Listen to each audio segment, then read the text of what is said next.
closely with my developers and really trying to understand their perspective and their point of view about how the things that we're doing with actors is going to go into their pipe. And just one thing I want to say from what you were saying. We got a whole panel. You don't have to say it all right now. Yeah. You're putting out all the gold right now. I'm hogging the mic. Okay. Just a second. We got plenty of time to do it. You go as long as you want. All this, but the things you said about, some people said, oh, Blizzard is bigger than Hollywood. It's apples and oranges. It really is. It's not. It's bigger in one way. It's smaller in another way, and I think that's difficult to understand for both sides. So hope maybe we'll get into that a little bit more tonight. You just nailed it. Ours is a medium that is thriving, and the movies are dead. Yeah!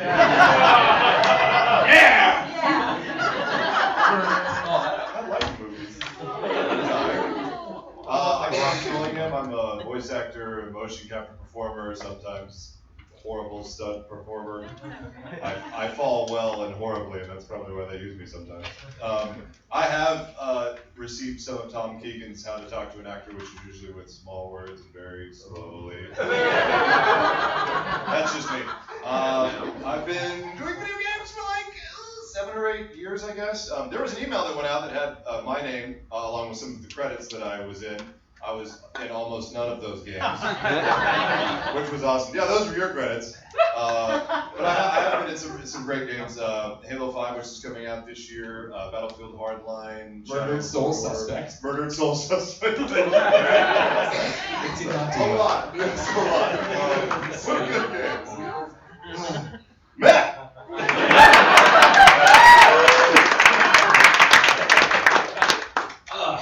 Hi, my name is Matthew Mercer. I'm also an actor, voice actor, sometimes a motion capture performer.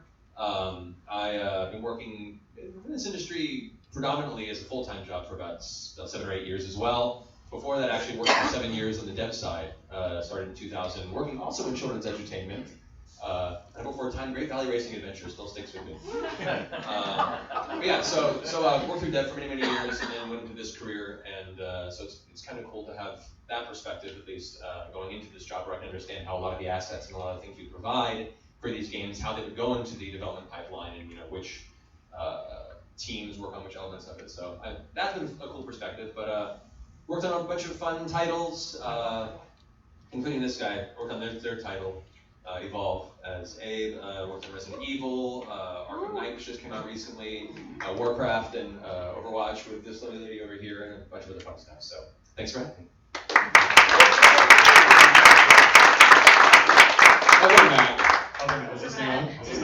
My name is Matt Colville. I'm a writer in game development. I work at a company called Turtle Rock Studios. We just made a game called Evolve that came out a little while ago, in which, Greg, you played quite a lot of, as I recall. I did, yeah. And you were like our star monster player for a little while. I was, man. I played all the people at IGN and just beat them. It was amazing. Beat them just senseless. And then I went to PAX and did this giant live event, and I'm like, I'm going to beat up on all these soldiers in my wreck. And they destroyed me. They never played the game, right? Yeah, they had no excuse to win. Yeah, so I've been in the business now I've been a developer for 15 years. And I worked at a company called Pandemic before that on Mercenaries. I did all the writing on those games. I did the writing on Evolve. And kind of as you go across the panel, you're going back in time because I touched the characters before these guys do. And this next guy, my friend Jason, is one of the character models. And he's one of the guys that makes games. Oh yeah, hi. So I'm Jay Hill, and yeah, I'm a character modeler. And so I'll do the sculpt and the model and the texture, which High poly, low poly. yeah, I do all that stuff that makes the guy that will eventually be animated and acted. And I actually made one of the characters that Matt Mercer voice.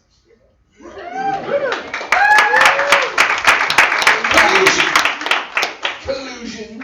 They're all in on it together. So before we go any further and dive into this whole thing, the first thing I want to do is, of course, thank all of you. I think that you don't get it enough. I think that it's screwed up, especially for as we get down to the end with we have our writer and our sculptor and stuff that you guys don't get enough credit. The good news is that as the conduit here that is between the creation of the game and people playing the game, and I get to go talk to you guys and go talk to people who actually play these games, everyone's waking up to it.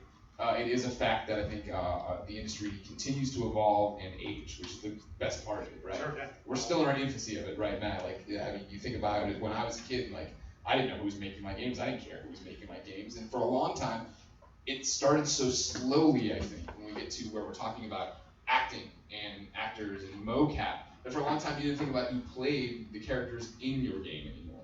And I think that's definitely changed lately in terms of like the people on this panel. You think about Dave Fennoy, you think about Trey Baker. Like these are names that now resonate with gamers. Gamers hear these voices now and believe in these products. Let alone the fact that you want to talk about Turtle Rock, you want to talk about Blizzard. There is brand recognition, there is developer recognition, and even when you see people break away to go farm their own studios, people know what that means. So it's an exciting time to be in this industry, and I want to thank you, everybody here who has something to do with it too as well. You guys do good.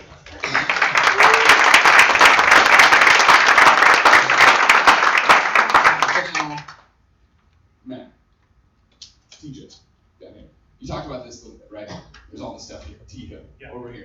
You got this whole thing where it's like, the timeline, right? Where you're going down there, then you go to here, you do it. Where does it start? When you guys sit down and you just go. Ideally, it starts with an idea for a character.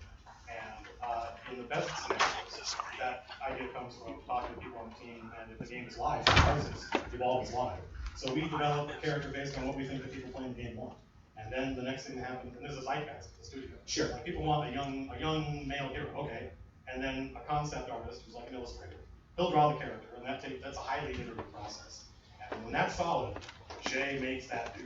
Jay will take that piece of 2D art and turn it into a living, breathing character. So now, Jason, when you're sitting there to do this, though, and like it's going from what he's written, what you guys are talking about in the studio, are you thinking of actors? Are you thinking who's going to voice it? Or are you building it just based on what, like, the two description of we need a male character, 20s to the. Yeah. So at the time when I do the sculpt, I'll have discussions with Matt, the writer, or Phil, like the creative director, and we'll be talking about actual like film actors. Let's say, like if we were casting it. Who will be cast and why? Like, what is it about their face? Since I'm the look part of it. Yeah. And the character is often going to be developed while I'm making it. We'll kind of go back and forth of like, do we want this person to seem like stoic or young, or that they've been here before, relatable, ugly, something like that. And so that again is kind of an iterative process. But I'm definitely thinking of people's faces and what they mean to me for how they wear their clothes or how they stand. So something like a casting director or a costume designer would do. Sure. I'm having those conversations with people, like when someone sees the character before they open their mouth, what is their first impression? And the writing is kind of happening in tandem with that. And it's actually really exciting later when I get to hear auditions and stuff of actors. Which not everybody does. Like only a handful of people on the team will hear auditions. Usually it's just me. No pressure on you. Well, I'll literally get like hundreds of auditions. So how long are you with the character, behind the character, massaging the character before it comes to a point of we need a voice, we need somebody who's going to make this come to life? I mean, different companies, that production, like Riot Games, for instance, I think they'll spend like 9 months to a year on a character before it gets anywhere near being done. But we're a smaller company, and even a AAA title like Evolve, I think it's on the order of like 6 months. Like, how long did it take you to get Slim done? From soup to nuts, like when you started working on it to when you was my part of the thing is like 300 to 400 man hours, like 2 months. Yeah, it's a lot. There's just the modeling part, but like the conceptual, it's kind of like this organic thing, because before a character gets to a point where we're even committing, it could go through big changes. Where an idea of the character starts, like Slim, the character is referring to is like a bug kind of mutant guy. And so for a long time, we're having discussions with the creative director and the owner of the company, like, do we want to we're expanding our universe in this way, do we want to do that? How ugly or relatable do we want to be? What's the backstory, which we'll be talking about with Matt, and that can change a lot. But until we're happy, like several of us are happy, and we're like, yeah, this is cool, let's move forward. That's months, even that can be a long time. Yeah.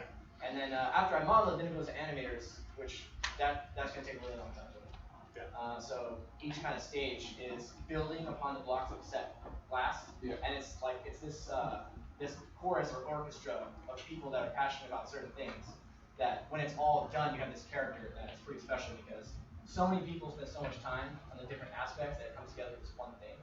And I think that's what makes characters stand out, is that everyone's trying really hard at each stage, and it's just this big process that you see all at once for the first time, and that's kind of the part that I'm most excited. So then, as we go down the timeline here, is it Andre or Tom next? You're the bridge between the developer, the actors, these things there. Andre, you're casting and doing these things. No, I kind of do what Tom does. So Blizzard's unique in the fact they have their own in-house casting voice director. So Tom and I share the same terrain. The only difference is I work at Blizzard. Right. So what's the question? What's next? So you have the Blizzard's going, right? Yeah. They're making these Hearthstone games. Yeah, Money yeah. is just falling out of the mailbox. Falling No out one of can the understand mailbox. how you Yeah, live. sure, money trees. I'm living the high life, brother, let me tell you. You have your developers who are in the trenches making something, crafting Yeah. this thing, and then they bring it to you, and then they're like, "This is what we think," or Yes, and I'm sure that Tom and I go through the same thing, so Tom, you can jump in any time. But it's very interesting because they bring the artwork to me after birthing it essentially, and then we sit down in the room and kind of talk about, okay, what are they going to sound like? Who are they? And I say this with love, but it's funny because sometimes I'll get like, well, it should be like, this is a lame example, but like Obi-Wan or this person or that person, but I have to kind of unpack that and say, when you say that, what do you mean? what does that by exactly mean? Right, 'cause it's easy to use our pop culture references, but what is it about that reference that they're resonating with? So we spend a lot of time, over drinks and rolling up our sleeves in the big conference room and kind of talking about who is this character. And more over the years, I find that we spend less and less talking about their sound and more about who is this character. Because I find that with auditions, 55,000 people could have that same low baritone sound you want, or that orc growl, or that demon scare. But I want to know who they are because that's really going to inform the performance. If we find who the character is and find somebody who connects with that, then the voice almost becomes secondary. I mean, it's really, I'm at the point now, and so is Blizzard, where it's the actor and what they bring to it, that's what we're going for. We're to the point now when we do casting, we always ask ourselves, I got this great quote from Stephen Tobolowsky, the great character actor. I use it all the time, and everywhere I go, he always says, no, even if he's playing Buck Crack Plumber O2, that was his quote. He asks, what's my character's biggest fear and biggest dream? So he has anchor points for his character. So when we cast in meetings, I want to know that because I want to know what the spine of my character is. So when auditions come in, I'm probably talking way too much about No, this. you're doing great. Again, do you understand how much time they booked us for? You're fine. I know. How can you be funny for so long? I don't know how much minutia to tap into, but for us, and I'm always telling new actors that I work with, when you're auditioning, I'm not listening to hear you have the perfect orc growl. I'm listening for your connection. Do you understand this character? Do you get this character? So at Blizzard, they do all art, they create it over there, it comes to us, and then we really, who is this character? What's the backstory? How'd they get here? Because we want our actors to connect and have an anchor from their own life to connect to our characters. How much are you allowed, or how much do you share with that on the audition process then for the actors? I try to share as much as I can. My gig is, and I'm sure Tom's the same, is I'm trying to give as much as I can so when my audition specs go out, I want the actors to get stuff they could really work with, not female, 20, sexy, big tits, and cute. I'm trying not to do that, right? Not that any developer's ever done that. They never think of that. Then how do all the characters keep end up looking like that? That's a whole other animal with that. This shit makes me sick. I'm like, where's the dude with the crop stuff? Right. My point is, though, I try to put as much as I can. I don't want to. It's funny, and again, Tom can second all this. It's it's a fine line because sometimes you can give too much information. The actor's trying to pat their head, chew gum, stand on one foot, and that. So I'm trying to find stuff on that casting doc that gives you enough so you can connect with the humanity of this character, to give you enough to understand the thinking of this character, and go from there. And if you have a sound that's close, that's great. But I try to give as much so that you yourself, as an actor and as a human, can understand who our character is. Does that make sense? It made a lot of sense. You like that? I think it's like, to ask the questions. To ask the questions. Like I always say to my developers, I'm like, just give me whatever you have because it doesn't matter the way in. Any way in, a sound, a color, a feeling, a Obi-Wan, some type like that. Okay, that's the surface, that's your way in. Great. Let's take that way in and then let's make it deeper. Like let's make this a unique character. Let's ask the questions. Sometimes the developers will write a whole huge backstory, pages and pages and reams, and then it's sort of like, okay, what the actor wants to know. I always ask all these kind of questions, like like 3 simple questions, like where are we, what just happened, and what does this character want over the course of this thing, like the spine, like Andre was saying, like the spine, and try to get it away from pop culture references. And I'm just working on something now where they literally wrote an audition scene that was just lifted from a movie. Like, okay, and I'm like, but we're not doing the movie. I'm kind of forceful, because I guess I'm a little bit more of a senior person. I'm kind of forceful, and I just say, we're not doing the movie. And they're like, no, but we're just doing that scene. I'm like, no, we're not doing that scene. We're not doing the movie. That's in the movie. We're not doing that movie. So we're going to find what the essence of that is, and we're going to make it unique. And a lot of times, people, animators, and also audio people, see, in games, it's that there's a tradition that that's now in flux, which is that acting started out in the voice area because actors were sounds. Actors were sounds that made pixels more interesting. And so then it became in the audio area, right? And so then a lot of audio people, then a lot in games, and the tradition has been that actors are sounds. And so the audio people take care of the actors. And then the animators now, because of performance capture, they're kind of owning it a little bit more, and there's sort of a fight going on about who gets to be in charge, especially around performance capture. But the fact is that animators, yes, but most audio people, sorry, have very little training and technique in drama, and really need some help in how to ground it in a character. Similarly with animators, they have training in drama and in the illustration of drama, but then, it's our job, Andre and I, we practice the same technique, which is Judith Weston, in case you don't know her, is the great directing guru for many Oscar-winning directors and stuff, and we've introduced her to the game world, and so we kind of come from that place, where it's about action, it's about depth of character. So it's our job really to flesh these pop culture references and turn them into something original, an original creation. And the developers do appreciate that, very much so, I find, don't you? That they really want to go deeper, they just don't know how. Yeah, and sometimes they don't have that language, or they don't know the questions to ask. They give us what they have, to your point, give us something, and we kind of guide them down that path to figure out what the sound is. And actors, God love you, will say, whatever it is, I'll take it and make it into something. I once heard a developer give a direction, which was, it's that, kind of that standing around by a big vase sound. So give me that, make it a little more, that standing around waiting by a big vase sound. Big bass. Yeah, a big vase. And the actor went, oh, okay. Yeah, sure. I'll take it, No, that's right? right. Like I worked with a guy for many years named Doug Carrick, who's a great voice actor, and he told me it's super rare to have the writer here in the studio. And I quickly understood that I learned very quickly. I don't know how to talk to actors. Right. I'm the writer. The writer knows way, way, way more bullshit than the actor needs. And the actor is going to do their best. The actor, if you sit there and talk for half an hour, the actor will try to figure out a way to fit. How does a phase fit in there? Why is that important? I don't know, but I have to make it important. You need someone between the developers and the actors to be like, oh, none of that's important. What's important is that they're waiting and hanging around. Yeah, that happens. I'm super curious as to how stuff works at Blizzard, because when we do a casting sheet at Turtle Rock, at the much smaller company Turtle Rock, when we do a casting sheet, the dialogue I write, which will be appropriate to the character and to the game, is literally the first dialogue that's ever been written for that character. And so often it'll get sent out to the stakeholders before we send it out. I say, is this how you guys imagine this character? And is that not, do you guys often have to cast before there's any writing done? Yes, we do. And sometimes Blizzard is so ridiculous. Everything's so top secret. I'm sure it's like for you guys too. But it looks like a Pentagon. Get it? There's an orc to kill. It's not that stupid. I don't know. Anyway, so oftentimes there's lines written, but we can't send them out because somebody will know. So we have to make up lines. So a lot of times it's just getting the essence of the lines and doing it that way. But to your point, I think, a lot of the job of a voice director is I call myself a universal translator, right? I was with Crispin, my beloved Crispin in the front row this afternoon. Dear God.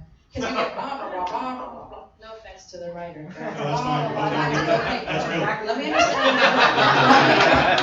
understand what the hell you're saying. Okay, and I gotta kind of we gotta translate it in actor speak. And I say that with love, but that's our job, is to find what they want, even if it might not always make sense, and speak. So that's our job, and it's really, we're both bridging the gap, because I think devs and creatives like yourselves, it's a very two different mindsets, and we have to do that translation pipeline. Yeah, a good director is remarkable. Oh, When you've you got to see- find ways. Oh yeah, when you see the writer say all this crap, and then the director says to the actor, yeah, but it's like you're talking to your mom.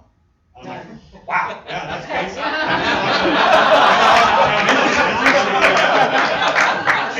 Yeah, but it's so hard to keep it simple.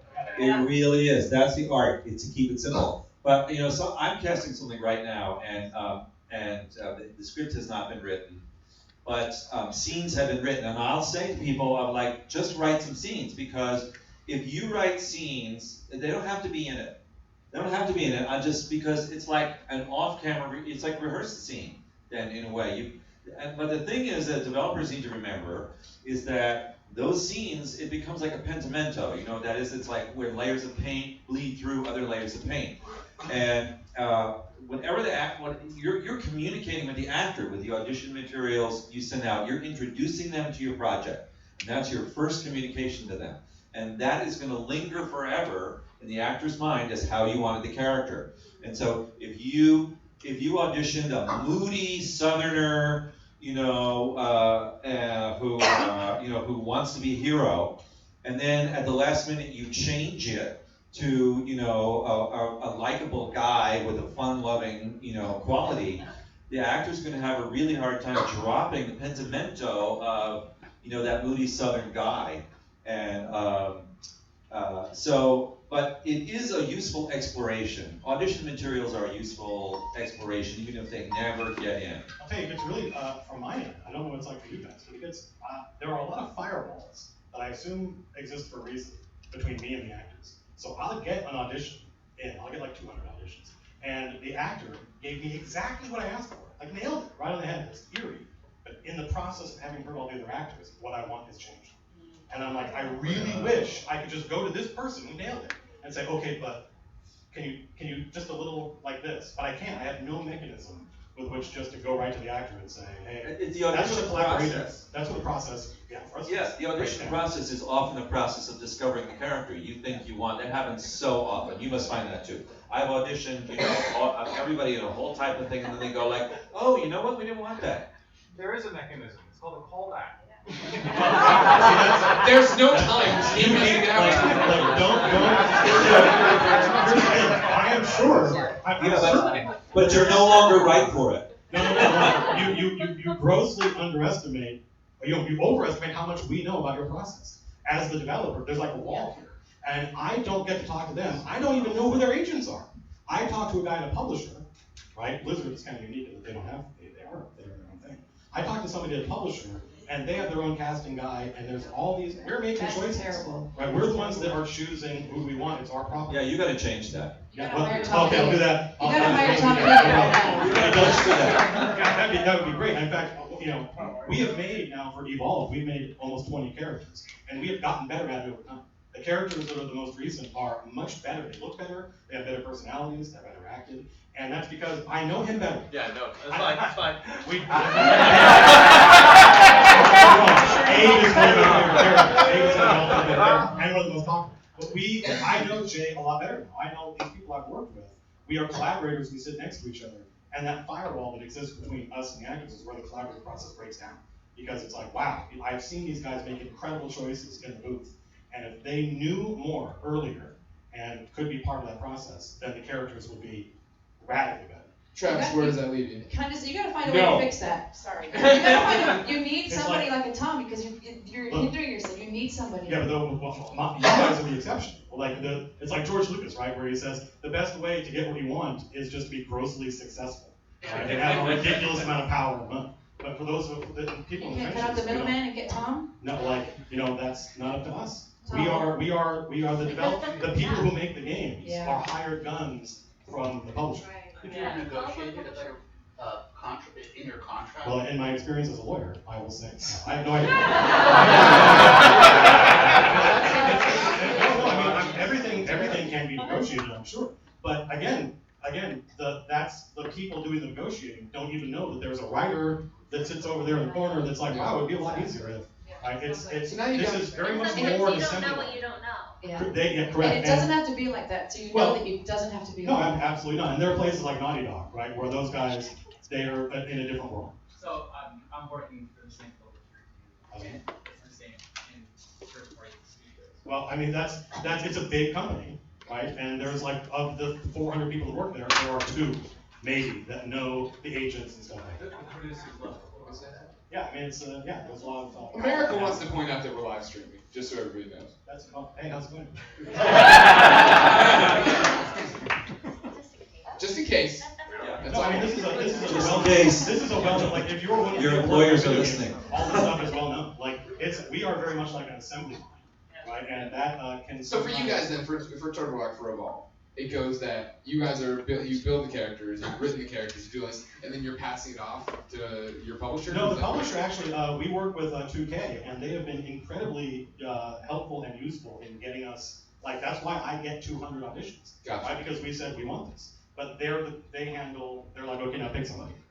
Okay. It's like, okay. And that, a lot of companies in our industry, the guy who's the writer doesn't have that power. I'm Phil Donahue now. Yes, yeah, please, somebody to do it. That's a reference I understand because I had it. Just to show how bad this system can be broken, I was a programmer one of my first jobs, and it was my job to write the sound effects and dialogue for parts of the game. Yeah, that's not So easy. I didn't even get to hear the voices or the actors or have any knowledge of what was going to happen. They just said, here, we want sounds in this level and words in this level, write them, describe the sounds. I don't know how to describe a ka-ching or something. So sometimes, depending on the size of the studio, this might be even better than what they get. Yeah, I mean, that's all I'm saying. It's just factor in, when you're thinking about this process, just be aware that it is super assembly line. Yeah. And that the people upstream from you often have no idea and no, like, I am considered unusual in that I, as a writer and a developer, have influence over, I get to choose who the actors are. Well, this that is is not normal. And I want you guys to correct me if I'm wrong, everybody on the panel, right? This is the thing that we see changing, right? Yeah, it gets better all the time. This is what I was talking about. We always get caught up as a video game industry of, like, we're bigger than movies and like, well, yeah, sure, we're whatever in terms of whatever GTA 5 made in the first day, but the real thing is that you look at how long this has been around and where we are right now. We're still in the silent era of video games, and so the problem is that I was talking about the spectrum, right? And for years there was a spectrum of you had your huge AAA games that PlayStation's putting out first party. This mid-tier of games that THQ and publishers like that are putting out, and there's people down here making grab bag, whatever kind of things happening. Now we have indies who are down at that end of the spectrum. The third party, the middle tier has fallen away. You can't put out a Dark Void anymore in this moment. Like, that just can't happen. You need to either be committed to something awesome or committed to something smaller. And then there's still this AAA landscape that isn't as flourishing in what it was. But like I was talking earlier in this panel, the fact that people now know the people behind the games, like you, Neil Druckmann, you're Bruce Straley, and they know the people who are voicing the characters, and they know even these people who are popping up and being put out there in the front, right? These are the success stories. You know what I mean? Like, the fact that we can talk about Naughty Dog up here and everybody immediately knows what we're talking about means that hopefully studios are starting to emulate that model. It's starting to emulate how this works for Blizzard, right? How this works for Halo. Well, yeah, I remember my story started with me talking to a guy named Doug Kerrigan and saying, it is super unusual for you to be here. And I was like, really, how does it normally work? And he goes, usually there's no one from the developer here. It's somebody from the publisher. And I'm like, that's crazy. How do you guys know? And he's like, swing it. Yeah, right. And so things have changed a lot just in like the last 2 or 3 years. You, sir. If I may say, begin your casting as early as you possibly can. Before you even have a character model, when you have the first sketch of an idea of a character, you make that approach early, as early as possible. You can always course correct later as the character evolves. But I have found that certain publishers are so worried about their release date. The reason that you don't get an iterative process is because you've started close enough to it that they're terrified of it already. And the projects that I've been involved with that have been the most successful started their casting as early as possible so that they could cast an actor, get some lines in game very early, and then do complete redirect if they need to in terms of the writing. I think the earlier you push your process, right, the sooner you go and say we're ready to start listening to auditions, the better chance you have of having an iterative process. Can I ask just a little technical question? If someone is speaking for the live stream, if someone is speaking off mic, are they being picked up on the live stream? No, of course not. No. So why don't we make a little agreement that if you're gonna make a comment, you come up and take a mic for the benefit of people listening on live streaming, and welcome to you all. Right, so Isn't people the who director are talking in his people who are listening online, his comment was that the earlier we begin the process, Yeah, begin as the soon as better. you can. Yeah. Right, and that's absolutely true. But I mean, it's never going to be like, I sit next to this guy, I sit next to the artist in anime. Like, animation is so important to the character. Like, go to Overwatch, a new Blizzard game. If you go to Overwatch's website right now, there's no dialogue, there's no writing yet, but you can see all the characers and they're all animated There's amazingly. dialogue. Oh, is there? There's dialogue. There's dialogue and there's animation. It's amazing. Even if you play the game, no, even if you are me and you had no idea there was dialogue, we all sat around at work looking at the Overwatch webpage, and you can tell so much just from the animation. We all work together 8 hours a day, often more, for months and months. So that the iterative process is somewhat limited by the fact that just our access to actors is not anywhere near what my access to like this guy. Just start friending them on Facebook and IMing them and doing it that way. I feel bad. I often, I work, as does many people here, with a guy named Liam O'Brien. He's our voice director now. And he's great, but I always feel bad reaching out to him and talking to him about characters and stuff because I'm aware, hey, this guy's at home with his kids, and he's not getting paid. I'm getting paid for this now. Yeah. Right? That's always tricky for me. So I feel like I'm always like injecting myself. It's easy for me to take that for granted, right? I mean, like, this is my job, man. But he's got a million jobs. Anyway. That's not me, Brian. Sorry, no, turn right here. I'll come to you. My kid. I can grab this. All right, fine. Then I'll go on here. So it sounds like, right, the developers would love to have this kind of interaction with the actors would love to have this kind of interaction with the developers, but then there's this third party, the publishers, if I'm understanding correctly, and if I'm not, please correct me, but there's a publisher or something else that's causing a firewall in the middle. My question then is, to me, I would think you want to make the game as good as possible, facilitating this communication as good as possible. What reason do they have for not facilitating this communication? Are there practical or economic reasons that are restricting them from doing this? Why isn't it better? Why is it when why is it possible for you to say, hey, it would be great if we have callbacks, and they say, no, just pick a character? Why is that? What's the reason for them acting that way? I can answer. There's a couple of reasons, because I was, at a big corporation, and I can tell you that part of it is the dark side of that is developers calling up agents and go, they'll go like,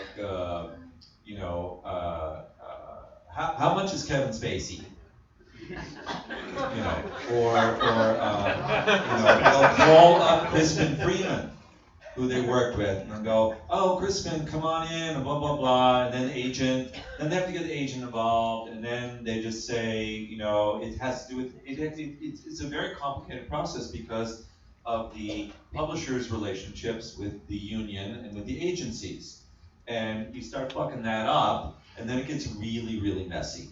And developers like to, call up actors, and it can get super messy, and so they have to put structures in place to take care of that, because developers really only work with actors about every 2 years, for the most part, 2 to 3 years. And so they don't really develop the skills of how to talk to an agent, how to give the correct information, and how to ask for the right things even when booking an actor, and it can get super messy. You were the representative at your company too, and that's the only reason why. Now, there's no reason that there shouldn't be a dialogue able to happen.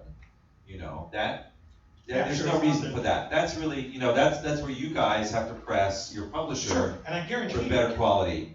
I guarantee you there's somebody at the publisher right now, if they're watching this, would be saying, well, we will do that. Yeah, right? it's the purely business just aspects. The number of people in the assembly line. There's so many in video games. There's so many people. And someone has to interface so much on my side of the industry with the publisher, right? The thing about it is, it sounds so simple, right? When we talk about this, well, oh, he heard all these tapes, he'd like to see somebody back, so they talk to this person. But in the assembly line, you get moved up, so you get to that person who's your contact, who's working on 2 other games, 3 other games, 4 other games, representing this, getting ready for Paris Games Week, getting ready for Gamescom, doing this. And keep in mind that I don't talk to the publisher. I talk to a producer and film. Right. So there's even a barrier between me and even getting. So it's crazy. There's just a lot of people in the assembly lines. Travis Willingham. Hi. Hey, how are you? What's up? Nothing. Yeah, the thing from an actor's perspective, and I think a lot of people will agree with this, doing as many auditions as we see come through sometimes, is that on one end, on a very minimal scale, you'll sometimes get just the male 30s, leading commander, and then just a bunch of lines, right? And so you're literally just taking a shot in the dark. It's kind of like whatever you feel like doing that day. Maybe I want to be gruff. Maybe I want to use my tone. Maybe I want to try and be all American. Maybe I want to give this guy an accent, even though it doesn't say no dialect, American, Irish, Russian, Spanish, French. I mean, all of that is available to you, and you know that because there's so little there. Maybe, like you said, the developer over here, and even though he didn't have it in mind, there's that off chance they'll go, man, that sounds great. I hadn't thought about it like that. Or even having a Russian accent makes me sound slightly evil. That's even better. That's on the minimal side. Where you get the wealth of material, which is hard sometimes, I know, because they're so concerned with secrecy, with confidentiality, with not giving pieces of the game away too early. In a perfect world, we get a picture. Because a picture is worth 1,000 words, but to an actor, sometimes it'll inform 80% of where the voice comes from. Is he skinny? Is he wide? Is he jowly? How old is he? What does his pose show? Does he have a lot of bravado? Is he introverted? A lot of the things already happen in that one picture. A description is fine, and then it doesn't have to be 2 or 3 pages of that backstory, but sometimes when it's just a few paragraphs of things that they think are tantamount to that character, maybe what's happened in his history, right? Not necessarily who he is to other people, or what he wants can be important too, but something that gives you, that'll trigger something in that actor that goes like, okay, I understand where he's maybe come from going into this, and then it'll start to inform what that voice sounds like. Sometimes they're very specific about the voice too. We want rough, gravelly. This is obviously just with men. Ladies, I don't know if you get rough, gravelly. All the time. And sometimes that can be, it's a funny thing, because sometimes that can be very limiting. Sometimes you'll look at a picture or see a description, and you see what they're asking for, and again, it's up to you to go, okay, I'm going to go for that, or I want to give them something else entirely. So how do you make that choice, though? Because then I imagine you have to, if you don't get that role, inevitably Nolan North does, you sit there and you go, right, why didn't I do it this way? I did hear somebody say take 2, and that's kind of the hang-up, is that a lot of actors go, okay, I'm going to send a second take, and they really don't realize it, that their first take and their second take sound exactly the same. They think they've done something incredibly different, but it's not. So unless you're really coming up with 2 different personalities more than takes, because the takes are going to sound different whether it's Tyler or whatever, unless it's a completely different person for that character, it's where you're just going to pick one and go with it. I know it's hard, and we beg for more material sometimes. We'll call our agents and go like, did they give a picture? No. Okay. Is this a franchise? Were there games that came before this? Because if it's a game that, my wife and I, Laura Bailey and I, we're huge gamers, so we play a lot of games. So sometimes if it's a character that's come before and we played it, that'll inform maybe the relationship to that character or a new iteration of that character. If it's a game we haven't played, YouTube is amazing. Go in, watch the game, listen to the directing style. Is it big, bombastic? Is it Lego Batman 2, where everything's big and over the top? It can be. Or is it Naughty Dog? Is it a Mass Effect 3, where everything's subtle, it's cinematic, it's tiny? So you're staring out into space, just trying to find one little anchor point to start with, and then you can start to build. And then after a while, if there's not a lot of information to go off, you go, this is what I feel best with, or maybe it's just reached like that 15-minute mark, and you're in your closet or whatever doing the other stuff. You go, fly, my child, fly, be recognized. I send you into the unknown. Maybe that's just me and my closet. It's okay. But yeah, that's the strange thing, is that I know they want to contain, and they're worried about it getting leaked and about people finding out too much. And I can't really speak to that, but the more you give us, even if it's going to change later, it will just affect it so much. I worked recently with Audrey on something, I can't say what it is, but we walked in and she put a picture up on the TV screen. I was like, I know what that is, instantly. It was just the shortest line between 2 points was this picture and the stance. It was the mustache. He had a mustache that informed everything. Totally. Yeah. Actually, he didn't have the mustache. Totally different voice. He had this stash, man. He had the Magnum stash. I was like, I know that guy. Matt, what do you think?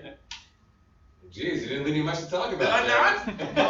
Is the process similar for you? I mean, what are you finding these days? Like, for instance, with Batman, how much did you get ahead of time for Tim Drake? Well, for Tim Drake specifically, that's a character that has a long lineage and a very wealthy history to go through and research. And so for me, that was an easy path for me to find where that character was, and then kind of, pair it to a universe, a game universe that already pre-existed, and had kind of a mood and a theme. So that was a golden example of what you want to get an audition as an actor. But did they give you a lot of direction on that? Did they tell you like what their version of it was? They get a pretty decent breakdown on that. And awesome. Here's my question. So in the game, they make this weird choice that Tim Drake's dating Barbara, and I'm like, okay, that's fine, whatever. My question for you is, did she already date Dick Grayson, or was that relationship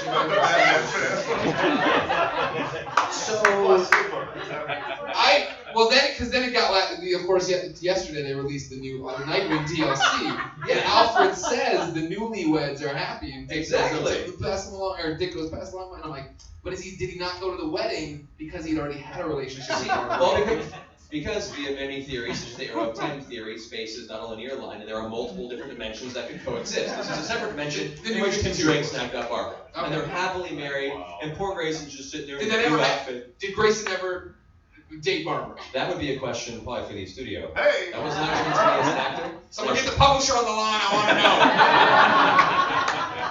I will say, and you touched on it briefly, like a lot of reasons that you might not provide a lot of information for the actor for different sides and auditions is because you are afraid about elements leaking, or since it might be a very big title or something that you can pick apart and are afraid about being leaked online.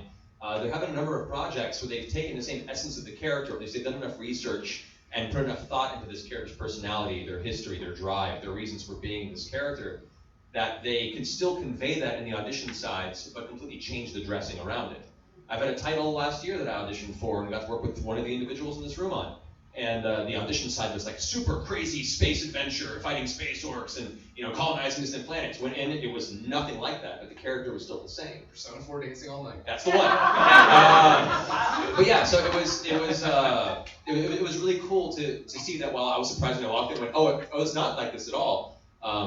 There was enough of that core character there for the original size that it didn't give away the actual game property. It made them feel uncomfortable, but for me as an actor, it still gave me enough to work on to deliver what I felt was the best audition I could. So here's my question about that. You have we talk about two polar opposites, right? You have all this stuff from 75 years of Batman. You know what Tim Drake is, all this other stuff. Here's this character that's like brand new. You don't know which do you want? Was there more pressure knowing that, well, I need to deliver a Robin people know, or is there more pressure in, well, I need to create this new thing and make it awesome? Ironically, it was easier to research Robin, but there was more pressure in that for me because I knew everyone else could also research that same background and have the same things at their disposal. Right. And it was already a pre-established character in so many other forms of media that to me as an actor, it's like, how do I make it my own and my unique, spin without feeling like I've been influenced by previous performers?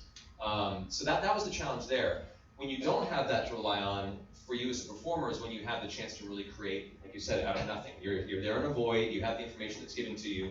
There is no preceding element of this character that you know of at this time, so you just have to make choices. You have to choose based on the information you're given, your experience as a performer, what either character you've previously done, whether it be theater, film, or previous projects that you can identify with, or create something entirely new and play with it.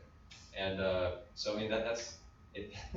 That's the weird, interesting challenge as an actor when you get auditions like that have no backstory and you have no information, is you just kind of create and hope that it lands somewhere that resonates with the developer and publisher. Can I point out a tip that I've been telling actors lately? No.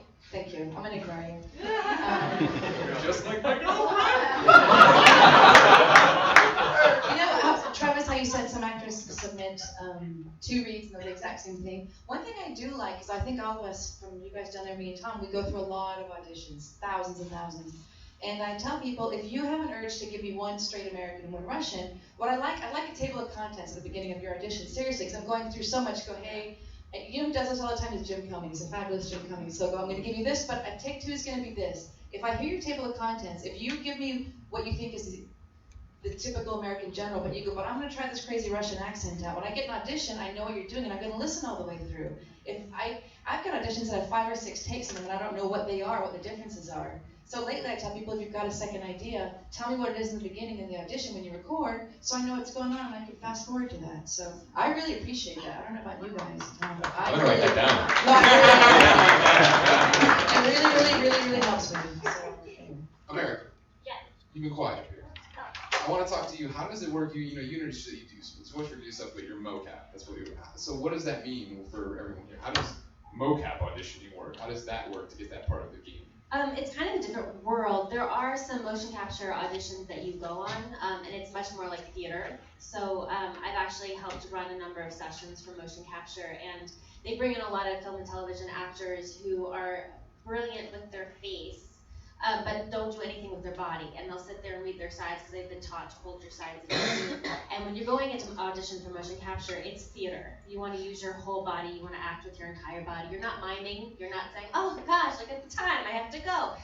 You're not doing that. But you're emoting with your entire body. You're feeling it in your body. It's what most actors come from. And so people who have a theatrical training, and by theatrical I mean theater, not film, they usually excel in it. So every once in a while they'll have an audition for that. It depends on what they're looking for, if they're doing cut scenes. Otherwise, they'll just ask you to come in and walk and run and jump and skip. And if it's stunt based, they'll have you come in and do some fighting. But mainly just for the acting, it's for a theatrical movement to show that you can move and give the animators something interesting. A lot of the times they're in there trying to imagine what they think the movement will look like. But if you can come in and show them something interesting, something unique, something that feels real and alive, then that's what usually gets them really excited. So not the same old motions that you would think of, but actually really being in your body and present in the moment will actually give them something so much more to work with, because they use that as a basis for their animation. So, was that something that slowly started for you? Like, you went in, you're doing regular old VO and stuff like that, regular acting, and then you start down this line of mocap work as games continue to go more and more towards that? Yeah, I had actually done a lot of animation, voiceover for animation first. And then I was in stunts, and then a stunt coordinator from a movie that I was working on had brought me in to audition for my first game. So I started more in actually motion capture. Gotcha. And then did motion capture, then moved up to facial capture, not up to, but laterally. That's diplomatic. And then to performance capture. So, and then more just voiceover. So it's been kind of a graduation. Gotcha. And then Travis, I bring you in this. You've already admitted you're old. You've been doing this for 8 years. You're past your prime. Time to put you down. You've been doing voices forever, but then, recently I've had to see a number of photos of you in this skin tight suit that I don't want to see on social media, but they're there. Not just the ones I sent you. Exactly. That goes to him too. Man, it's open relationship. Don't worry, it's fine. How is that transition? Are you seeing a change too, or is that becoming the norm yet, or is that still like we're talking about, where it's like you have your Naughty Dogs and Sucker Punches, and people are trying to make these giant experiences? I think more and more games are moving towards that just because of the experience and the level of I think acting that comes out of it. It was interesting. Crispin mentioned a callback, and Tom mentioned really trying to work and direct with your actors. Amazing thing that happens in motion capture callbacks. If it's possible, is they try to have not just the development team there, but also the director that's going to be working with the actors. And I feel like that's your first chance to really experiment with the malleable content that'll end up taking form in this actor. I'm sure Tom can really speak to that. Is you may have sent in one thing they do is they'll send for motion capture auditions. They'll send a VO audition. And it'll have lines, a description, maybe a picture if you're super lucky, and then they'll pick, maybe 10, 20 people that they really like the sound of, right? And normally they'll ask for the sizes of that person, height, weight, age, that kind of thing, and then they'll bring them in and see if the body is also going to match with that voice, and see if they can start to collaborate together and create this thing. Really great directors will also really push that actor, test them, give them completely different direction, see how they take that direction, see what they do, and in that environment is where I found almost the most rewarding sense of, acting in video games, because there aren't a lot of callbacks in just straight up voiceover sessions where it's just you and a mic. They rarely have the budget or the time to bring you in and go through a bunch of callbacks. It's more of an animation thing that you see, but in video games, if you're really lucky, they'll have it in the volume where the stage is actually going to be captured. So you can see how the actor, whether they're from VO, theater, film and TV, how they react to a giant box that has no set of any kind, and if it does, it's just wooden boxes and pipes, PVC pipes. And 120 cameras pointed Yeah. at you. No, 120 if you're lucky. Sometimes it's 400. All these little eyes staring at you. It's very strange. But how long did it take it for that to go from being strange to normal for you? Well, I mean, the first time you're like, what is this alien spaceship that I'm on, and will I survive this process? But I came from a place of theater, so you go back to your fourth wall thing, and you just block it all out, and it's much easier for me because there's no lights, there's no hitting a mark, there's no got to be open for this camera. They can move their cameras later. They can change the entire set. They'll usually have a QuickTime display, which is just fascinating. They'll have this giant TV in their video village area, and they've already pre-rendered the land, the buildings, and everything. And they'll take what they call a wand, which is just a stick with 2 reflective markers on it, and they'll point at different areas of the volume, and you'll see that there's a broken down castle turret here, and over here are rocks that lead to a cave, and then there are trees. So instead of them going, okay, so over in that direction there's like a castle and there's like a forest. They'll show it to you on the screen, so you'll see what the player will see, and you have in your mind's eye exactly where those things are, so that when they take it away and you're just looking at the space, you then have something to work with. That can be a little strange in the beginning, but most actors are so thirsty for any kind of input that it informs the performance so much. I'd be curious actually to hear from you and your experience, because I've been to auditions where Tom comes in, and it's not just you came in, you did the read well, you're comfortable in your body, thanks for your time, we'll let you know how it goes. He'll actually give you different direction. He'll challenge you on what you're doing. He'll see what it's like, because I imagine you have to see what it's like working with other actors. What's it like working with the director? How does the developer and the director work together in that 3-part collaborative process? Because we love the stuff that they give us, but ultimately it's going to take a different shape once we put our stank on it. It's the only way I can really think. Everybody has their own unique take on a character, and they're all going to be different. Tom, how hard is it to manage all that? You come in and you have a director who wants something, the writer who puts something together. We have down here Jason who's put the actual character together. How do you balance all these speeds or whatever to make the game and make this one character? Well, that's where, again, firewalls being down. I mean, I spend a lot of time, I go to the site and visit my developer. I go around and I visit each department. I find out, especially between the casting and the shoot, I find out all the stakeholders and what they need. Because a lot of times, the producer wants one thing, the audio person wants another thing, the animation person wants another thing, and the game designer wants another thing, level designer wants another thing. And they come back and they go, God, that sucks. Or they, something the audio person liked, the game designer is like, that sucks. Why'd you do such a bad job? And then it always comes back to me. And it's like, why did that suck? It's like, well, you rewrite the script the day before. But anyway, in the audition process, so I've set up a whole thing where I do a little movement test. So I have somebody run back and forth. I have several prop weapons I might bring them to. I have people, so we get a sense of how they move the weapon. I mean, you'd be surprised. I just was doing something in a very small studio in London, actually, and asking people, could you just walk back and forth? And people are like, oh, can I walk back? Of course I can. And it's like, you have no idea how important it is, because if you have a weird walk, you're not going to get the role, right? I'm sorry, but it's like, it's not just a close-up on your face. It's like your whole body, all those cameras all around you, is taking a picture of your whole body from every direction, from every possible angle, at every moment. And so that's why also a performance capture is like a theater. It's in real time. There's no cuts. There's no inserts. Now we're going to cut and show the hand going in. It's all in real time. And so it's like a play scene that runs from beginning to end. And everybody has to be good the whole take.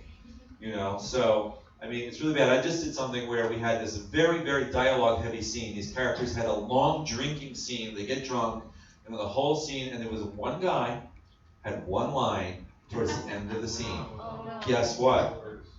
How many takes to get that line? How many? Why is that so hard? I don't know. But that's the things I have to flesh out. Those are the things we have to see beforehand, because there's a lot of money and time and energy on the line, right? And so, sadly, many on-camera actors and also many voice actors, I hope you're listening, really need more training in this area, because the people who are really good in theater or on-camera actors who are working with their bodies much more, they just rise right above. some really fantastic voice actors. It's like they get up on their body in front of a camera and it's an on-camera audition. It's like they're not even using their voice in the way they do behind a mic. They're not even bringing that richness, and it's very difficult. And I'm sending that message out to you. Get out there. If you want to do it, get some more training. If you're not getting those. In the studio days, you used to be trained from head to toe. You used to be trained on dictation and movement and posture and walking and everything, and they don't do that anymore. And right now, our industry is so segmented. So Particularly in LA. Particularly in LA, because people don't do a lot of theater, in which you do have to work on you as a complete and entire vessel, right? So you have people who are phenomenal voiceover, but that comes from, there's movement in that, but it's also gesture voice. You don't need to memorize your lines. You don't need to be off book. You don't need to know how to necessarily interact with others, but you have a phenomenal imagination. So there's a lot going in there that can help you with motion capture. And then you've got people who are on camera, it's all about your face and your eyes, right? Or how you look, how pretty you are. Or how pretty you are. Or how pretty you are, and a lot of them don't really know how to use their voice as an instrument, and so that's very compartmentalized. And then you've got people who are stunt people who are all in their body and don't know how to act. I mean, like, have never been trained, and a lot of stunt people would rather be set on fire, literally, than say a line of dialogue, because that terrifies them. So when you need to train yourself as a full round individual, because video games is going towards performance capture, and by the time you get on the volume, the developers have done so much work on these characters. They deserve somebody who can deliver them. And often there's 5 departments that have to agree on that actor. So that's again why I have to show them moving. I have to hear their voice. The audio people are going to want to know. Everybody liked them, but the audio person said no, their voice was too tinny and thin, right? So it's tough, but it can be done. It can be done. You said it was fragmented. That's completely true. You also mentioned that we only need an actor for about 2 weeks, once every 3 years. So if you say, you should get more training on this, but how often do they have the opportunity? If you're an actor who does mocap, for my art game, when's the next time you're going to need those skills? It might not be for a long time. There's a company called Ravensoft that they kind of touch all the Call of Duty games. It's a huge franchise. These guys are in Madison, Wisconsin. And they have 1 or 2 full-time mocap actors that are legitimate actors that went out and trained, and now they report to work from 9 to 5 and do nothing for years other than stunt work. And it's crazy, but that's how you build that rapport with I have great relationships with a lot of the actors I work with, but once we're done, I'm not going to see them for another 2 years. And it makes it incredibly difficult to build those kinds of collaborative relationships.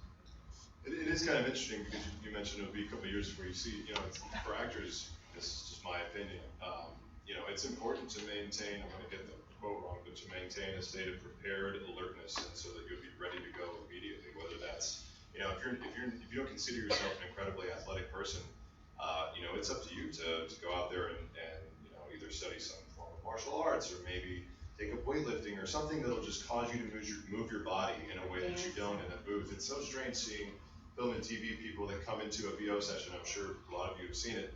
They walk in, there's that terribly terrifying microphone. There's nothing for them to react off of, and as soon as they step away from the microphone, you get this Doppler thing, and they're moving. You're like, hold still. They're like, this is so hard. And concordantly, you get VO people that go into a mocap booth, and all of a sudden they're locked. They can't, and then their voice shrinks because they can't see the mic right in front of their face, and their voice goes away. It's like, no, play it in the back of the room, dude. Do the voice you were just doing that you're known for. It's amazing. I just want to also say for women,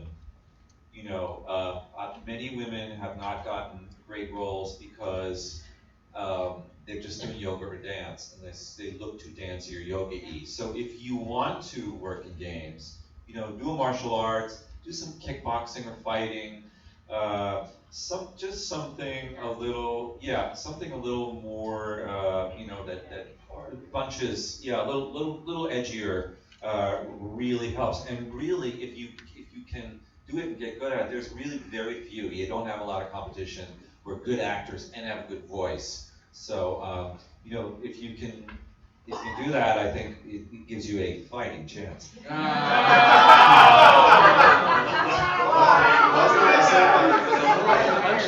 last thing I say, my boy Michael Sorge is in the audience, and he's a great runner. And if martial arts is too expensive, if weightlifting seems too daunting, just pick up casual running again. It gets your body moving, it gets your joints moving. You have no idea how, like you said, you will just do a walk cycle or a run cycle. And if you don't do that a lot and you go out and you run and it looks funny, or it seems strange, or it's not something that you're comfortable doing, it will show up immediately. And it's the simplest thing just to build that up. Plus, it's great for your health. Stop trying to give me exercise. I actually built a video game franchise, which now I'm working on the 4th title of it because of my run. And that's what they told me. They're like, everything else is good, but your run was great. Burpees. So Andre, my question for you, is this a problem? Well, first off, I guess you can just answer. How do you solve this problem? Is it something we're currently aging out? I mean, like, What problem? the fact that it is so segmented, that there are people who go in there who are on-screen actors who can't voice act, but they can't do the mocap. Well, Blizzard doesn't know mocap at all. Yeah. So do you think? But do you think then? So how do you feel about everything that was just said? Do you want everybody to be fully prepared for anything, or do you think there's still a place for people who just want to do voice acting? I'm not sure I understand the question.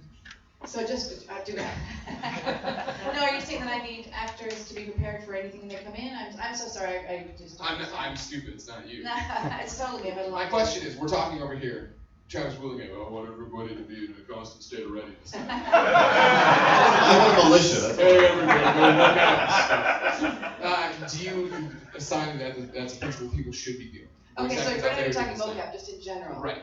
I think it's funny because I think you all kind of teach classes here and there, and I always say now I get it. I'm sorry, I had a long day, so it's definitely me. That's both. Yes, it is you. But I always tell people I think, has everybody, all the actors here, have you all done video games? Everybody hands raised? Yeah. Okay, so you all know. Okay, but I'm gonna all of you know.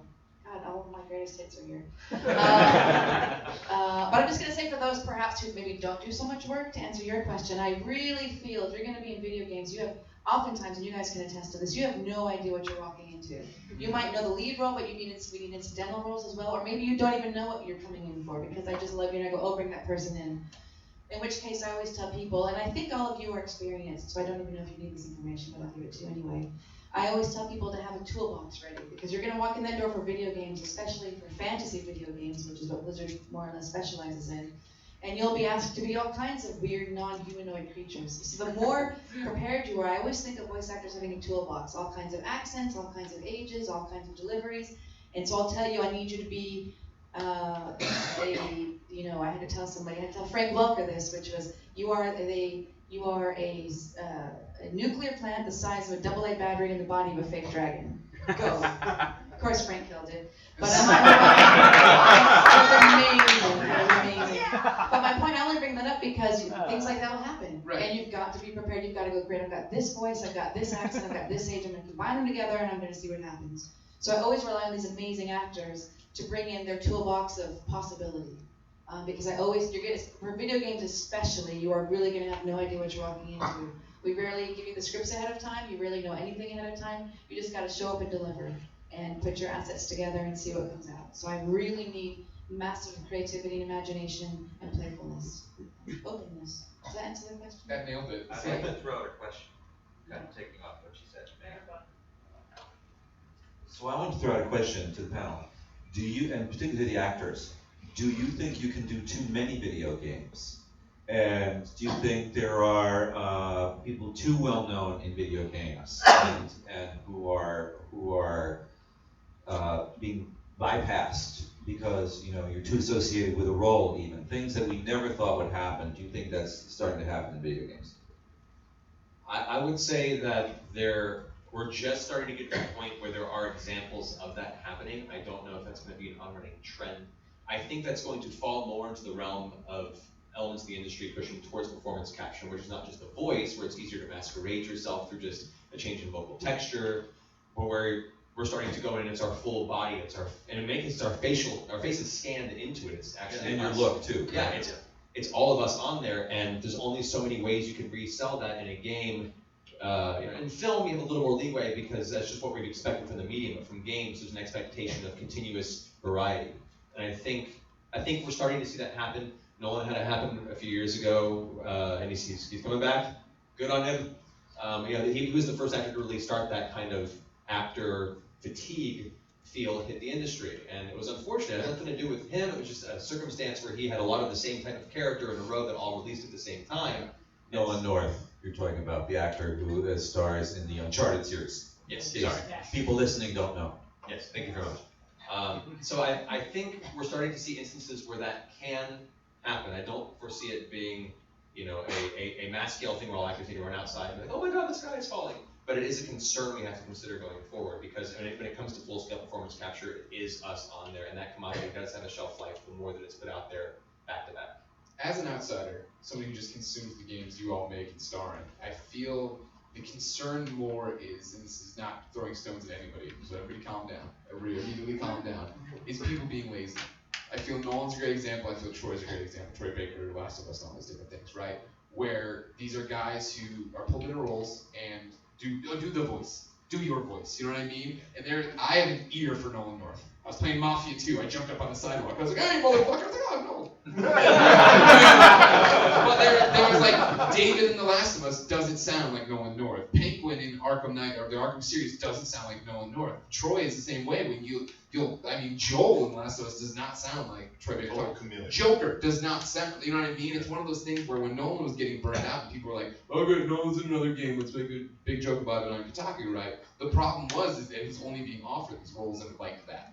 The fact that you guys don't get to experiment enough. I mean, Matt. Do the fans drive it? Do you think the fans drive it? The fans drive it in the way of, I think that, again, like I'm naming people we know, right? Oh, Laura Bailey, we'll talk about this. Okay, Troy Baker, that. Like, we want those people in the games, right? Because we can become fans of them. But then there's the chance for other people to step up and do awesome things with it. Like your kanji. Your kanji's different, but it's similar, but it's awesome. You know what I mean? Persona 4 Dancing All Night, Persona Q, stuff like that, right? Like, it's a character that we as fans knew, Persona fans knew, but you step in and you do something when it's like, oh, okay, this is good. It's not the same, but I hear that and I don't care. It's hard to quantify at this point. I think, I had a point and I lost it. No, miss, I'm sorry, no more. There was a point where I had to start stripping out actor names from the auditions I was getting, because when I would send them to the stakeholders on the team, they would look at the name and be like, oh, yeah, I'm tired of that guy. And I was like, okay, well, you don't get the privilege anymore of knowing who it is, right? And as soon as I did that, it was night and day difference, right? Because they were just, and I think maybe developers are more educated on who the actors are. Sure. When they play games, they notice that stuff. But it was a big, they would go on IMDb and look them up. I'm like, don't do that. I want to judge it by the performance. Well, Dave Fennoy always tells the stories, right? Where he'll go on auditions and he looks through the casting and it's like, Dave Fennoy like voice. Yeah. Oh, yeah. I'm Dave Fennoy. It works the opposite way too, because I often in the booth with the actor, I'll have a moment of frustration where I'm like, no, I know that is what you were often hired to do. You just did the thing. You're like, oh, I know video games. They want this, and it's like, but that's not what I want. I want a character. I want a person. And I think that there's a lot of commoditization on the part of the actors, right? And that's, at least at Turtle Rock, we fight strongly against that. Here comes Laura Bailey. You can just stand up, you know. This. You can just stand for the mic. I feel weird standing up. But with the, on both sides of it, there's the part of it where you don't want to be recognized because people get sick of you. But at the same time, with the trends moving more and more towards performance capture, and even beyond that to full face and body scanning, so many games lately have been taking the voice actor's face or the film actor's face and putting it in the game. And it becomes this weird transition into a more cinematic view of games where a lot of fans now can watch a game or play a game and recognize that actor, not just the voice, but to recognize the face and go, that's Travis Willingham, I know him from this project. That's Reggie, and now he's in Battlefield. So, I don't know, I mean, is it a risk as an actor to continually allow your face to be put in games if it means, you're not going to get hired in the future? Probably. Probably. I would say though, I would love to encourage actors who get hired for performance capture, especially if you're doing multiple things. Like, so many of my developers would be really interested. The actor says, you know what, could you do the hair like this? Or I'd like to play the character this way, and I can imagine him having, you know, a mustache or a beard, blah, blah, blah. And then they would be really interested in that. You know, that you bring just the way, you know, if you're going to be working with your face and your body, then you might as well get into costume too. And that, believe me, that is going to be the next thing. I actually did a game where I had to cast 2 people, but I had to hire background people, a stylist, hair and makeup person to get completely, and it was a Coachella kind of music festival kind of thing, and models. I mean, like, what the hell? They don't have to do anything even, but be scanned in costume and makeup, including the 2 speaking actors as well. Be scanned in hair, costume, and makeup. I think that is going to become even more so. So I think the actor, I think if that's a concern, I would say collaborate. Moving forward, let's collaborate. You know, come in with ideas, offer them up. It's about relationships. The developers, I think, will continue to want to hire the same people if you tell them how to do it.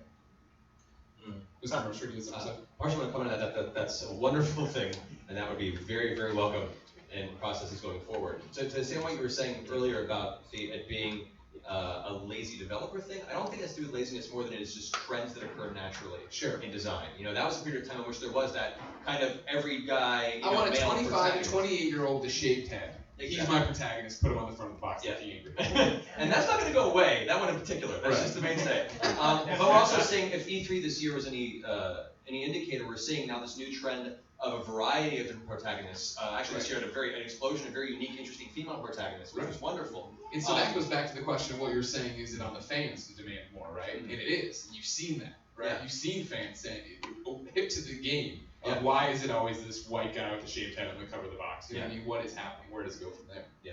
And I think you see that. You think you see the change. Yeah, and it's part of the creative teams trying to chase what they think the next new unique thing will be, and sometimes it happens to be that 4 or 5 of those unique ideas all come out at the same time, and it's no longer unique. It's hard to really quantify that. So yeah, I think there is risk as a performer of overexposure to a certain degree, but a lot of that's going to ride on what the trends are and whether or not you're the hot, item during that period of time. So I think it is a risk, but it's also situational and based on whether or not you are able to collaborate with the developer to create something wholly unique in that performance, as opposed to, going, oh, I've already played this guy in 4 games this past year. Perhaps we want to try to change this up a little. You know, another thing that is really driving that too is the, really, really good actors, good experienced actors, good body, good voice, good face. There aren't that many, really. And the fact is that even of the many, there are a lot of on-camera actors who will not take a video game. Either the money isn't good enough, or they just don't respect it. It's not that exciting. The agent won't do it because the agent's like, what's in it for me? No 10%, forget it. And all the cachet is in film and TV. So it's like, it's still in many ways in the industry though growing a stepchild. And so many people will pass. So that really good actors, again, it's the same small group of good actors kind of rise to the top. And part of it is just that the industry itself isn't that attuned to it. That's true. When I started the pandemic, it was always, hey, we want that guy from Rocky. We want that guy from that movie. We were with LucasArts, and we could get that. But now, and now things have radically changed inside the development studios. People want the good voice actors that they want guys like Matt and Travis. The developers know who the good, reputable actors are, and there's no longer this rush to get a named film actor. Sure. So I think things are improving a lot now. And I want to talk to you specifically about this, and then I'll jump into the craft of the question. Because Laura brought up the question of should people be afraid to put their face in the game, right? My argument is no. And so my answer to you is no. I have no money in this game, so don't worry about it. My reasoning being is I feel like those are still few and far between. Where it's so, we talk about Travis with Reggie. Kevin Spacey in Call of Duty. Right, Travis with Reggie, and then he in Infamous Second Son, and then he also in Battlefield, right? Like you saw the commercial, like, oh, I was watching Monday Night Football, and there's Travis. That's weird. He touches me all the time inappropriately. Not really. So but then again, like to bring up Troy, right? Like Troy's in Call of Duty, we know his face or whatever, but then he's in Last of Us, and they watch his face so then they can hand animate Joel's face, which doesn't look like him. For you, Matt, and what you guys are doing with Evolve and everything else, you're making characters in games that are larger than life, and I feel like that's where video games get to succeed, right? Whether it is a pixel, whether it is a cartoon character, whether it is a full, we're doing a normal face and we want the uncanny valley not to happen kind of thing. I feel like that is still video games, that you're not going to be able to put something down where every character you look at that's Travis Willingham, you're like, oh, that looks like Travis Willingham. Here comes Jason. Yeah, so we're talking about video games being more and more cinematic and real, and that's true, and that will happen. But games is a huge spectrum. If you think of all the games that come out in a year, and you think about the games that are hyper-realistic, that look like real people, and then of those games where the actors look like the actors, it's a very small amount. So I wouldn't be and it's like if you're going for Kevin Spacey in your Call of Duty or Nathan Fillion in your Halo, it's because your assumption is that actor that people know will sell more copies of the game, and to some people, like, it's kind of weird seeing Nathan Fillion in Halo, and it's cool to see Joel be Joel. So yeah. I think there's gonna be opportunity for both a huge kaleidoscope of acting jobs. So I wouldn't at all worry about putting your face in the game too often or turning down roles where your face isn't where it is. Oh. That being said, just be aware that once they have your face, they can do what they want with it. Like, I you make it creepy at the end. I know, right?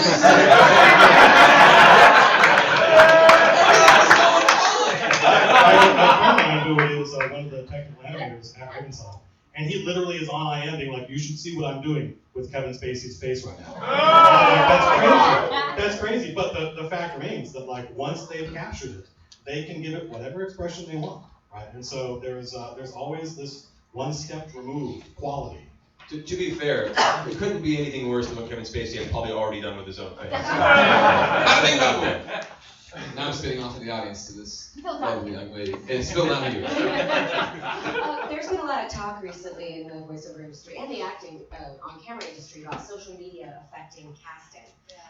Twitter follower, something that you may have posted somewhere, or someone who's the new hot YouTuber, or something like that. Have any of you, directors, casting, actors, and developers, have you come across that? I know that somebody tweeted about an audition that they were on for a game that I'm very familiar with. That person didn't get the job, so they were tweeting about it. Only if it's a leak. Yeah, if it's a leak. Only a leak. That's very, very bad. There are huge marketing departments spending ridiculous amounts of money to make sure that they control even the fact that this character exists can be a big deal.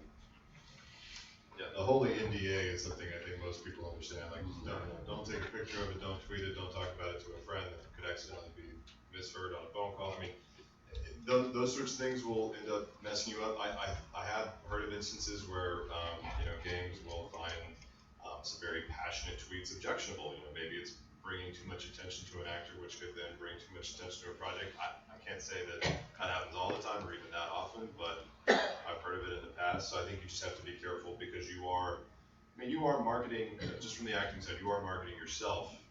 So if you're going to do something that could compromise that, that's the risk you're going to take. If I don't misunderstand, part of your question was about the idea of whether or not a person's social media presence is considered as to whether or not they're quantifiable to hire, meaning if their number of Twitter followers makes them tastier to cast over an actual, more talented or better playable actor. Is that what you're asking? Yes, because I've heard of at least 3 specific times where they've been told, well, this person had, 6,000 Twitter followers and you only have 1, so they're going to publicize the game more than you are, so they're a better asset. I've had somebody tell me that. I've had a producer on my project say, oh, if we cast this person, that's a huge coup for us, because look at the number of followers they have. And that didn't happen. That wasn't a concern for us, but yeah, that is a concern. People talk about that. Yeah, I was gonna say, I'm sure it does happen, but again, it's kind of, that's casting someone for free advertising and hoping to get more people to notice. And even though this can happen sometimes, there's still gonna be, it's on the developer to cast the role to a person that's the best for the job. Whereas, this is gonna happen sometimes, there's gonna be a popularity contest, but it's also gonna happen that the best person for the job is chosen. I would think that if that's a concern, it's probably on the smaller titles that need that extra boost. A lot of these titles don't need it. They stand on their own. And they have that luxury because they stand on their own of casting the best talent and not even having to go after the Kevin Spacey unless they want to. So in film and television, I think it's more of a thing. Andre, what happens when there is a leak? When somebody says something they're not supposed to say? They die. possession of it. It's like red alert at Blizzard. It's like shut down, a huge alarm system goes off. And we just had somebody, let me tell you, in one day, just a couple weeks ago, we never have leaves. Two actors came in. They each recorded very key unannounced lead roles in a game, and went home and put their credits on IMDb. Immediately. I mean, it was really upsetting, and I know that none of you would do that. And you kept late night calls at my house, the executives of the company, because it changed our global marketing campaign. Wow. Because these characters are a big deal. We had marketing campaigns, big things to reveal because nobody knew they were coming. So the actors came in, and I'm like, you're excited, I get that. I'm not here to berate you. I'm not mad. I'm disappointed. Yeah. Only let yourself down. But for our games that we do, we have very strategic, very loyal followers, and you've just kind of hurt the community and the game company that worked so hard. We had these extensive marketing campaigns across the globe to release this, and everything had to shift because you took the wind out of our sail. It was really upsetting, and she said, "Well, next time I should sign an NDA." You did. So, but it's excitement. They don't know. There's a million excuses. But it's really sad. But having said that, as the game director said, look, it's not the end of the world. It is press. It just changed things. But it's unfortunate because I think all of us who work on the dev side, I see the guys that work way more than I see my family. So we spend a lot of hours to do this, and it just makes us sad. It's not the end of the world. But I know on the dev side, I personally killed myself for our games. And when you take a little bit of that away from us, it's really annoying. So. I will say that as far as casting based on Twitter following, even though eventually that's going to have to happen, right? Once or twice. As far as working in video games is the closest, at least in my experience, you're going to get to a meritocracy. Where we are casting, I'm listening on my headphones, and I often have no idea who this person is. I don't want to know. I want to cast purely based on their performance. And I don't know if that's common outside of video games, but that's what we strive for. That's awesome. I love that. I'm coming to you and then you. Yes, sir. Okay, so my main question would be when it comes to I'm not gonna say a new actor trying to do motion capture or voiceover work, because I've done that type of thing before. Where would be another avenue to try and get to that audition for motion capture or for a voiceover? Because I've done things for little things like Nickelodeon, little arcade games, kind of fun, but where it comes to more of a theatrical type thing, other than trying to call my agent or manager and say, hey, is it possible to audition for this, or is it possible for this company or for that company? Is there another avenue to go to try and get at least a piece, an opportunity to try and be on a video game? From a performance capture standpoint, a lot of it just goes to the agency. And if your agency doesn't have it, and even if you ask them to start, sending me these roles, send me the things that go out for motion capture and voiceover. If they're not capable of doing that, then one option is to find a new agency. But other than that, for performance capture in particular, not so much in the voiceover, but I've seen a lot of major video games pass through Actors Access and other breakdown service websites that do a lot of on-camera casting as well. So keeping an eye out in those avenues, and if you are signed up for those, that's a good place to look. Because motion capture does kind of fall in that line between voiceover and on-camera, they're also considering on-camera talent, and those are big avenues for casting on-camera actors. But I have seen a few go through there, and some that have come through my agency that weren't sent to my agency, but were on Actors Access, and they're like, hey, why didn't you send that to the agency with all the people that do your motion capture? So that's my one recommendation outside of the realm you were talking about.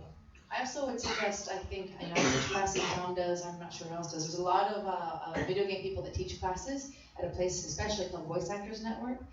Where's Darren? There's Darren DePaul. He took a class there, and I met him there. Now he's a lead in every single Blizzard title because it was a way to get FaceTime. We got to meet each other. So there's a lot of classes out there if you want to just, even if you don't need it, let's say you're all right actors, you don't need it. But for those who want to maybe break in and meet more people, take a class just so you get FaceTime with somebody to show them what you can do. Because I'll be honest with you, I get a lot of demos, I get all kinds of stuff emailed to me. I don't have a lot of time. So classes often are just a great way for me to meet you and just get to know you. And I go to classes just to meet new people and hear new sounds. So that's another thing that's really good to do. Thank you. My bad. I'm afraid to take it back to the creepy end. Yeah. Alright. So, as he's pointed out, once your face is scanned in, they can do anything to it. So the mod community, if you're not familiar with this. No, Gary. Oh yes, this is any fan out there, whoever they are, to get into certain tool sets where they can do whatever they want to whatever game assets are released. I'd like to hear from the actors about how they might feel about any random fan being able to do whatever they want with their scans of their bodies and faces in whatever manner they feel like. Right, I can speak to that. I mean, Photoshop is so flexible now that you can just take a photo and just absolutely mutate it to the ends of the earth. And digital allows a lot of options as well that maybe Photoshop doesn't allow. But I mean, either you're going to be concerned about that and let it bother you, or you're just going to have to trust that you're doing it for the process, for the project, and then when you walk away, you walk away, and whatever other people are going to do with it, I guess they're going to do. And then, if it offends you greatly, you can find where they live. No, not really. It really doesn't bother me too much. Although I guess maybe because I haven't been offended by it enough yet, or it hasn't happened, and now I probably will. So internet, live stream. get on that.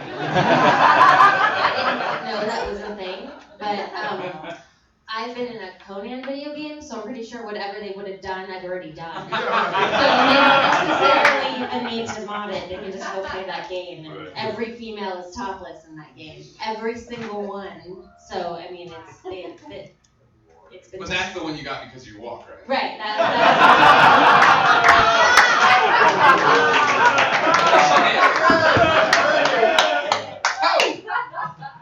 So we have 5 minutes left. The action of your actual body. I mean, thinking about it, it is a little bit, but I think that they could have done that anyway. I mean, I guess it's technically my body and my motions, but at the same time, it's really not as well. I mean, if they were going to edit together an on-camera performance to make it look like something was happening that wasn't actually happening, I think it's kind of equivalent. Even less, actually, because then it's not me at all. It's my ones and zeros. It's not, my actual image. And what's the rule? Who's 34? Thank you, Aaron Fitzgerald, right? Yeah. That's the whole thing. No matter if anything's been on the internet, it's already happened. Don't worry about it. Another important thing is a lot of games, we owe a lot of thanks to the devs because they can augment our performances in some very weak areas and make the performance so much better than it could have been. Hand placement, arm placement, facial expression, the way we return. Once it's theirs, they would really polish it in a way that you would have taken hours to get on the day exactly perfect, which you have to do in film and TV. And it's one of those liberties where once you capture it, there are hundreds of people that are tirelessly working to make sure that you look as fantastic in that performance and that moment is as good as it can be. And it would be a crime not to mention that because, I mean, they are magicians.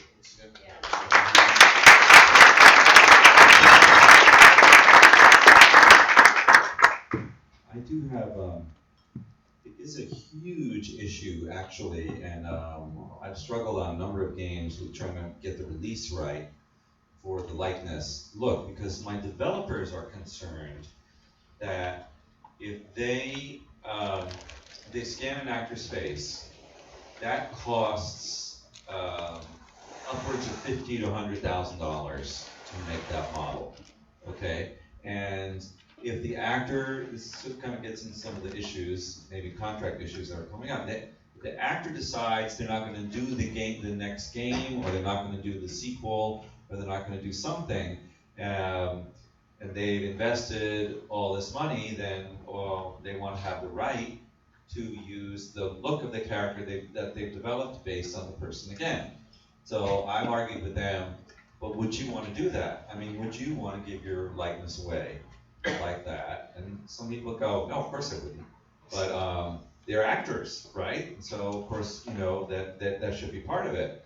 But I think this is an ongoing thing to explore in the whole acting community for films and television as well.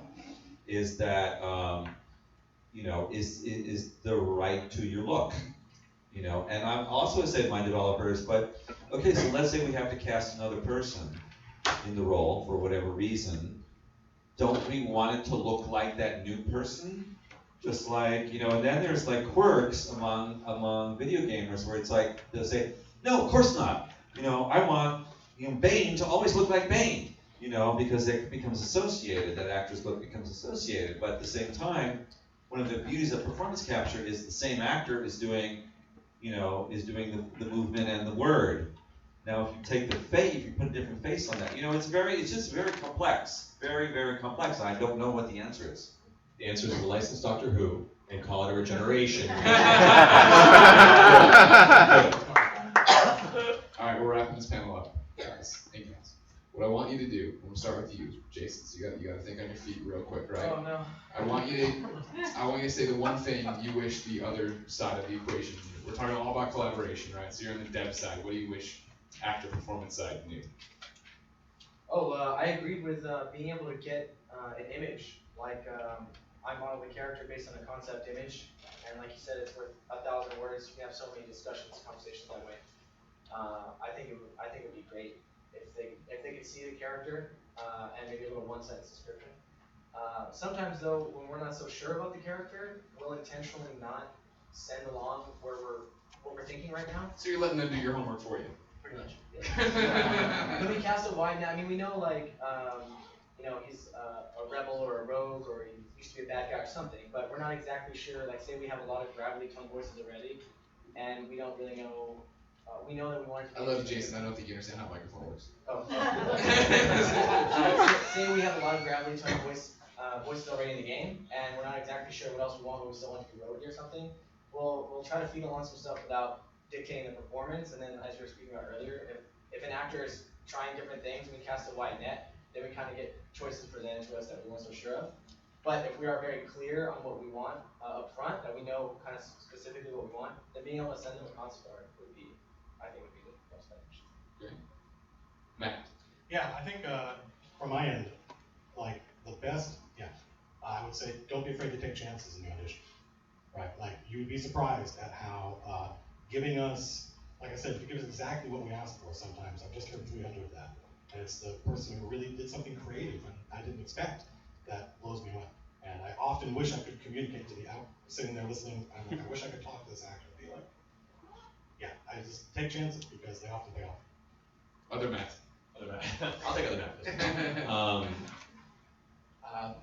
Best thing I think come to my mind right now, based on the things we discussed and such, is for directors, to devs, anyone that's involved in the process that is the collaborative process with the actor, don't be afraid to take time before you begin the session to help collaboratively explore the character before you run into the booth. You'll save all of us time if we can really come together and understand the core of where they're coming from, where they're going, before you start recording, as opposed to finding it 3 hours into the session and being like, oh, okay, well, I guess we'll just come back and we'll pretend they had like a breakthrough halfway through the game at that point. Or just and don't be afraid to involve us in that process, as opposed to just being a part of that assembly line or a tool. When we get to that point, we thrive on that input. We thrive on that energy, that collaborative energy, and we love to work with you on that to establish and make it the best performance we possibly can. Mr. Willingham. Damn it, took mine. That's mine too. I was gonna say ditto. A lot of people are so careful about an actor's process. They don't want to get in their head, mess them up. But for those things, we are starting with a blank slate, and there have been some wonderful opportunities that I've had working on some games where we get to spend time with writers, artists, away from the set, where we get to go through their art books and early iterations of the story and of the character art, and you get to see kind of where the whole journey has come from. And just like reading any book, the more you know, the better picture you have in your mind. So, for me, it would just be share with us everything that you have, so that we can try and catch up to you as quickly as we can, because we're sponges for that stuff. We're so thirsty for input, and if you have a director, which there aren't very many of, that are like, no, let's respect his process, screw that guy, and just give us everything. Tom. I want to say collaboration also, but I think the key to that is making relationships. Getting to know. A lot of us are in the industry for years. We get to know you. Keep coming around. I mean, just because you don't get the audition actors doesn't mean don't keep in touch with me. Like sometimes it's like 2 years later, 3 years later, I go, where's so-and-so now? And you have to be findable. Like if you're not on IMDb, if you don't have a website, You know, I've spent like days hunting people down, trying to find like where did that person go. So stay available for devs. Like make relationships with your actors, collaborate with your actors. That's so valuable. America. To kind of piggyback on what you guys are saying, I think rehearsals are something that a lot of games don't do, and I think that's so important because in rehearsals not only can the devs then express everything that they've been working and building in their minds, but then it also gives the actors a chance to contribute and say, oh, but have you thought about it? She did this, or well, you say she carries her gun this way, but what if she carried her gun this way? Then that would open her up for her melee actions to go like this. So I think rehearsal helps on both ends. It gives the actors and the performers all the information so that we can be as true to what you have built in your head as possible. And then it gives the actors a chance to contribute and really put themselves into the character. And therefore you end up with a much richer character as well. It's like Voltron. We're all working together. I think what I was saying earlier about I really want actors to know that with auditions, because we go through so many, it's a big part of my life that I'm looking for that connection. It's no longer the day of being the big scary demon or the big angry orc. I'm looking to find you in everything that you do for us. And so the more you can kind of connect to your copy in the auditions, the better it's going to be. And two things I always, when I'm listening to all these auditions, the hundreds that we have, if I could only tell actors a couple things. One is to please slow down on the auditions. I get a lot that you just see it's a Tuesday, you got a lot going on, you're just getting through it. And the more you can, and I understand that, but the more you can kind of take your time and let the lines breathe and just let yourself ease into the lines, the better it's going to be. Because I get so many where I go, God, this person's great, but they're taking so much time. And we can do callbacks when we can, but we don't always have time. And also remember, the auditions aren't just going to me. I'm the gatekeeper at Blizzard, but they do have to go to the dev teams to kind of listen and give me feedback on. So we just let yourself ease into it so we can all kind of get a feel for you. And one little trick that I've been doing recently, I subjected Crystal to this today, is that I'm a huge music junkie, and I always tell actors, if I was an actor and it was a Tuesday and I got to pick up the kids soon and I've got to do a fantasy creature and do some grand audition, and you're having a tough time getting there, go get the soundtrack from Game of Thrones or The Hobbit or something and just listen to it, and maybe even read your lines while you're listening to it, because that's going to change everything you do. You can read my copy, I can do the best copy, but something about putting music into your headspace will transport you someplace else and maybe inform your read in a way that nothing else can. I'm just looking for ways for you to connect to your character in your audition so that you book the role. And the more you can do to look at the specs that we want, for sure, we do want to hear those specs, but I want to hear you on the audition. The more time you take, better it is. And I have one more tip that I just give blew people. half the audience's mind, don't worry. No, but also read the copy too. I get so many auditions where I ask for a specific accent or a specific thing in accent's important and people don't even read it. And I can hear that you're rad, but you're not doing what I need because you didn't read the copy thoroughly. And you might be going, why am I not booking? And maybe that's why. I just have one more tip. I'm so sorry. I have so many things that I listen to. I gotta tell you. No, there's another one, and this is crazy, but some of your auditions are crap quality. So the audio is crap. And if it's crap, I can hear a good performance, but I can't do a goddamn thing with it. So I'm going to give you a name right now. And for those of you who don't know this name, I just told Rasha this. George Willingham, do you guys know who he is? He's this guy that for like, what, $200 or something, will come to your house and make sure that your audio equipment and what you're sending and your signal is perfect. Because you might not be booking auditions because your quality's crap. Let's do everything we can to make your quality great so when it comes to me, it's pitch perfect and you know I'm getting a gem. These are my George Whittam, W-H-I-T-T-A-N. I want you to book the gigs. That's why I'm telling you all this. Ladies and gentlemen, thank you so much for coming out.